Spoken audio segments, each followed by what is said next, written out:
সম্মানিত ভিউয়ার্স, আশা করছি আপনারা সকলে ভালো আছেন। বরাবরের নতুন একটি ভিডিওতে আপনাদের স্বাগতম। তো ভিউয়ার্স, আজকে আমি আছি ঢাকা উত্তরা একটি আবাসিক হোটেলে। তো এই আবাসিক হোটেলে আমি কিভাবে আসলাম, কিভাবে কাজ করলাম, কত টাকা লাগলো, বিস্তারিত আপনারা এই ম্যাডামের মুখ থেকে জানতে পারবেন। তো ম্যাডাম কেমন আছেন? ভালো আছি।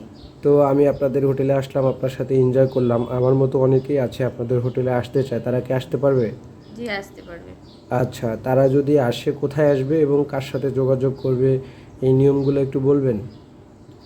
হ্যাঁ, উত্তরা জমজম টাওয়ারের পাশে এসে ম্যানেজারকে কল করে বুকিং করে আসতে হবে।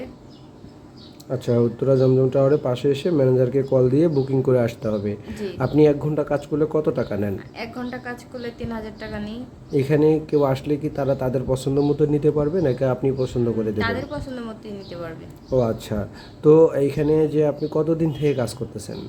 আমি এখানে 1.5 মাস থেকে কাজ করতেছি। আপনি যে 1.5 মাস থেকে কাজ করতেছেন, আপনার অভিজ্ঞতা থেকে বলেন যে এখানে কোনো সমস্যা হয় কি না, বা সমস্যা দেখেছেন না, কি? এখানে কোনো সমস্যা হয় নাই। কোনো সমস্যা হয় নাই? না, তো এখানে আপনারা 20 জন কাজ করেন? কয়জন কাজ করেন বললেন? আমরা এখানে 20 জন কাজ করি। 20 জন কাজ করেন। আপনি 1 ঘন্টা কাজ করলে কত টাকা নেন?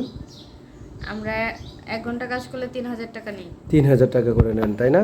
তো এখানে যে আমার ভিউয়ার্সরা আসবে, তারা কার মাধ্যমে আসবে, কিভাবে আসবে? আর তারা তো আপনাদের হোটেলটি চেনে না, জানে না, তারা কোথায় আসবে এবং কার মাধ্যমে আসবে একটু বলবেন?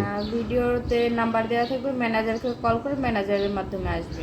ম্যানেজারকে কল করে ম্যানেজারের মাধ্যমে আসবে, তাই না? তো ভিউয়ার্স, আপনারা জানতে পারলেন যে আপনারা ম্যানেজারের মাধ্যমে এখানে আসতে পারবেন। আপনাদের আবাসিক হোটেলটি কোথায়, আপনি আরেকবার বলেন? উত্তরা জমজম টাওয়ারের পাশে। জমজম টাওয়ারের পাশে, তাই না? তো ভিউয়ার্স, আপনারা জমজম টাওয়ারের পাশে এসে ম্যানেজারকে কল দিয়ে আসবেন। ধন্যবাদ, ভালো থাকবেন।